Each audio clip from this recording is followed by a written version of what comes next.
Hello' students, সকলোকে স্বাগতম আন এটা নতুন ভিডিঅ'লৈ। আজি আমি আলোচনা কৰিম ক্লাছ 9ৰ অসমীয়া পাঠ্যপুথিত থকা 14 নম্বৰ পাঠ সুখ। এই পাঠৰ অন্তৰ্গত প্ৰশ্নাৱলীত থকা গোটেইখিনি প্ৰশ্নৰ উত্তৰ অতি সুন্দৰকৈ আলোচনা কৰা হ'ব। ষ্টুডেণ্টছ, প্ৰশ্নৰ উত্তৰবোৰ একেবাৰে চুটিকৈ লিখি দিয়া হৈছে, গতিকে তোমালোকে ক্লাছটো শেষলৈকে চাই থাকিবা। এতিয়া তোমালোকে প্ৰশ্নাৱলীৰ প্ৰথমত দিয়া আছে ভাৱ বিষয়ক, ক ভাৱ বিষয়ক। 1 নম্বৰত দিয়া আছে অতি চমু উত্তৰ দিয়া। ক নম্বৰ প্ৰশ্ন, মানুহৰ সুখ দুখৰ আচল কথা কি? উত্তৰবোৰ একেবাৰে চুটিকৈ লিখি দিয়া হৈছে। যে উত্তৰ হ'ব, মানুহে মনক স্থিৰভাৱে ৰাখিব নোৱাৰাটোৱে মানুহৰ সুখ দুখৰ আচল কাৰণ হৈ পৰে। তাৰপিছত দিয়া আছে খ নম্বৰত, কেনেকুৱা ধৰণৰ ভাৱে মানুহক তললৈ বুঢ়াই বুলি কবিয়ে কৈছে? উত্তৰ হ'ব, কবিয়ে মই মোৰ ভাৱে মানুহক তললৈ বুঢ়াই বুলি কৈছে। তাৰপিছত নেক্সট দিয়া আছে, নিস্বাৰ্থৰ বাট কেনেকুৱা? ইয়াৰ উত্তৰ হ'ব, নিস্বাৰ্থৰ বাট সুগন্ধি কুসুম ফুলা সেন্দুৰীয়া আলি সৰুপ। তাৰপিছত নেক্সট দিয়া আছে ঘ নম্বৰত, যে কবি আনন্দ চন্দ্ৰ আগৰৱালাক কিয় ভাঙনি কোঁৱৰ বুলি কোৱা হয়? উত্তৰ হ'ব, কবি আনন্দ চন্দ্ৰ আগৰৱালাই ভালেমান ইংৰাজী কবিতা নিজ প্ৰতিভাৰ পূৰ্ব দক্ষতাৰে অসমীয়া ভাষালৈ সাৰ্থকভাৱে ভাঙনি কৰা বাবেই তেওঁক ভাঙনি কোঁৱৰ বোলা হয়। তাৰপিছত নেক্সট প্ৰশ্নত দিয়া আছে, যে কাক আপন কৰিব পাৰিলে সংসাৰত দুখ নাই বুলি কবিয়ে ব্যক্ত কৰিছে? ইয়াৰ উত্তৰ হ'ব যে কবিয়ে পৰক আপন কৰিব পাৰিলে সংসাৰত দুখ নাই বুলি কবিয়ে কৈছে। তাৰপিছত নেক্সট দিয়া আছে, কবিৰ মতে প্ৰকৃত সুখ কেনেকৈ পাব পাৰি? উত্তৰ হ'ব, কবিৰ মতে মানুহে স্বাৰ্থ ত্যাগ কৰিব পৰাৰ মাজেদিহে প্ৰকৃত সুখ পাব বা উপলব্ধি কৰিব পাৰে। তাৰপিছত 2 নম্বৰ প্ৰশ্ন, যে কবিতাটোৰ মূল কথাখিনি নিজৰ ভাষাত লিখা। এইটো পাঠৰ আটাইতকৈ ইম্পৰ্টেণ্ট প্ৰশ্ন এইটোৱে হয়। এই প্ৰশ্নৰ উত্তৰখিনি তোমালোকে নিজৰ ভাষাত ভালকৈ বুজি ল'লে যিকোনো ব্যাখ্যা হওক, যিকোনো ডাঙৰ প্ৰশ্ন, যিকোনো সজাই বা বনাই দিয়া প্ৰশ্ন আহিলে তোমালোকে এইখিনি বুজি পালে লিখিব পাৰিবা। উত্তৰ হ'ল যে সুখৰ সন্ধান মানুহৰ স্বাভাৱিক প্ৰক্ৰিয়া। পৃথিৱীত এনে মানুহ নাই যিজনে সুখৰ সন্ধানত ৰত নহয়। এই সুখ হ'ল মানুহৰ দেশখনত অনুভূত হোৱা এক তৃপ্তিকৰ বা সন্তুষ্টিজনক অৱস্থা। সেয়ে এই সুখদায়ক অৱস্থা পাবলৈ মানুহে সুখৰ সন্ধানত অহৰহ লাগি থাকে।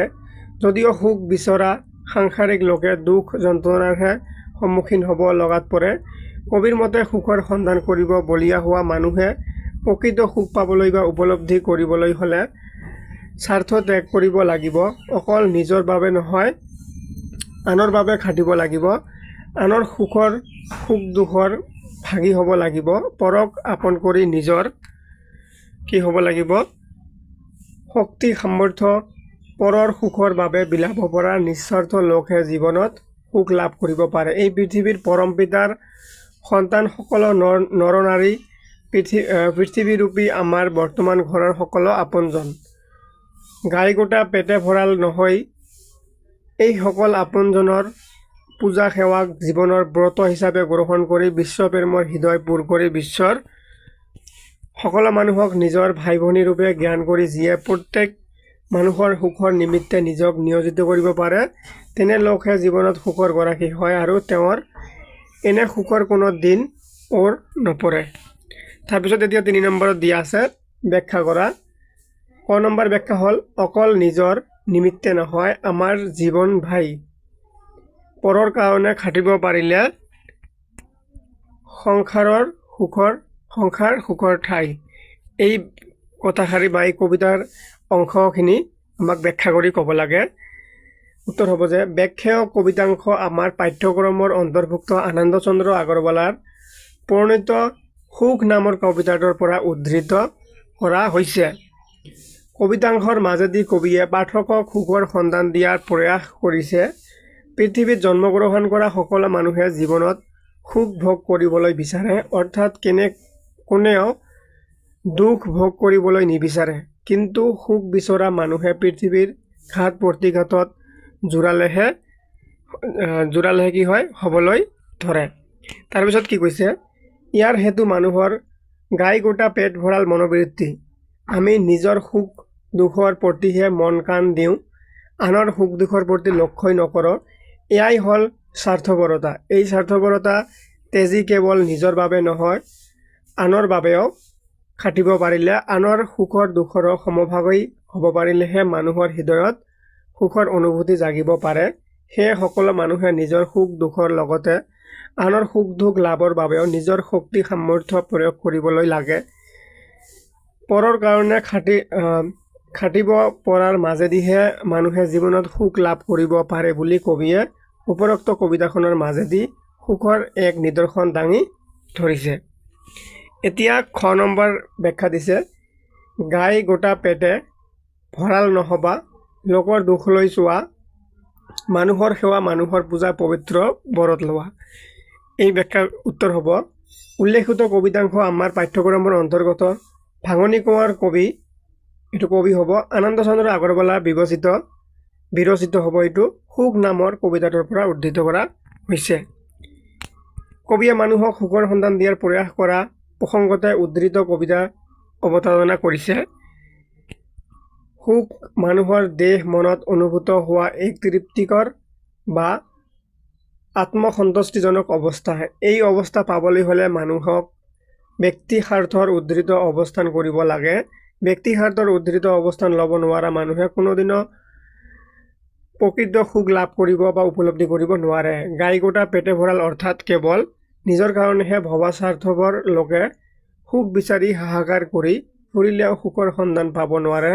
আনৰ সুখ দুখ অনুভৱ কৰি আনৰ সুখৰ বাবে নিজ স্বাৰ্থ বলি দিব পৰা লোকেহে সুখৰ সন্ধান লাভ কৰে আৰু সুখৰ অধিকাৰী হয়। উদ্ধৃত কবিতাংশৰ মাজেদি সেয়ে কবিয়ে মানুহক গাই গোটা পেটে ভঁৰাল নহৈ আন মানুহক আপোনজন হিচাপে গ্ৰহণ কৰি এই মানুহসকলৰ পূজা সেৱাক জীৱনৰ ব্ৰত হিচাপে গ্ৰহণ কৰি সুখৰ অধিকাৰী হ'বলৈ আহ্বান জনাইছে। তাৰপিছত গ নম্বৰ প্ৰশ্ন দিয়া আছে। গ নম্বৰ ব্যাখ্যা, স্বাৰ্থৰ বাটত দুখৰ কাঁইট খোজে পতি বিন্দে হুলে, নিস্বাৰ্থৰ বাট সেন্দুৰীয়া আলি সুগন্ধি কুসুম ফুলে। ইয়াৰ উত্তৰ হ'ব, অসমীয়া সাহিত্যৰ কাব্য জগতখনত ভাঙনি কোঁৱৰ ৰূপে খ্যাত কবি আনন্দ চন্দ্ৰ আগৰৱালাৰ সুখ নামৰ কবিতাটোৰ পৰা উপৰোক্ত কবিতাংশ তুলি দিয়া হৈছে।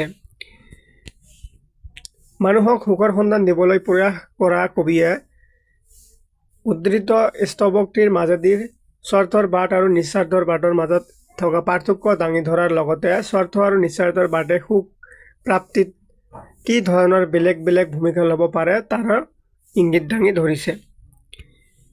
ব্যক্তি স্বাৰ্থ জড়িত পথ মসৃণ নহয়, ই কণ্টকাকীৰ্ণ।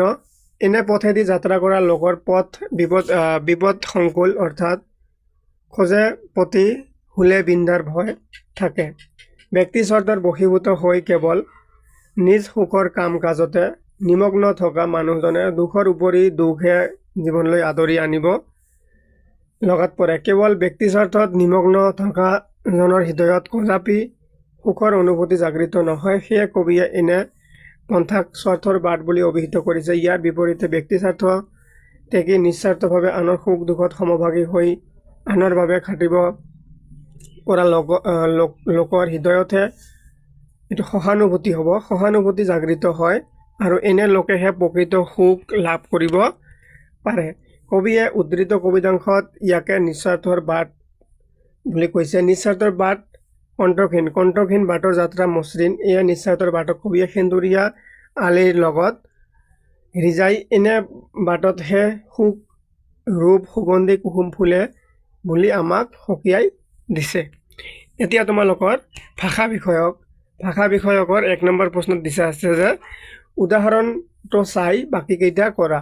উদাহৰণত কি দিছে, আপন হ'লে পৰ অৰ্থাৎ বিপৰীত শব্দ লিখিব লাগে। আপনৰ বিপৰীত শব্দ হৈছে পৰ, এইটো দিছে উদাহৰণ। এতিয়া আমি বাকীকেইটা উত্তৰ লিখিম।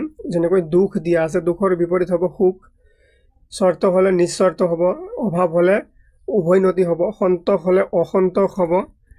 তাৰপিছত নেক্সট দিয়া আছে হাঁহি হ'লে কান্দন হ'ব। এতিয়া 2 নম্বৰত দিয়া আছে উদাহৰণটো চাই এইটো বাকীকেইটা কৰা। কি দিয়া আছে, সামৰ্থ্য অৰ্থাৎ ইয়াত এটা ভুলকৈ দিয়া আছে, ইয়াত শুদ্ধকৈ লিখিব লাগে। যেনেকৈ ধৰ্ম। তাৰপিছত কৰম কৰ্ম, বৃক্ষ যতন যত্ন, মুকুতি মুক্তি। এনেকৈ এনেকৈ তোমালোকৰ 14 নম্বৰ পাঠত থকা গোটেইখিনি পাঠভিত্তিক প্ৰশ্নৰ উত্তৰ আলোচনা কৰা হৈ গ'ল। আশা কৰিছোঁ তোমালোকে ক্লাছটো বুজি পাইছা। ধন্যবাদ সকলোকে।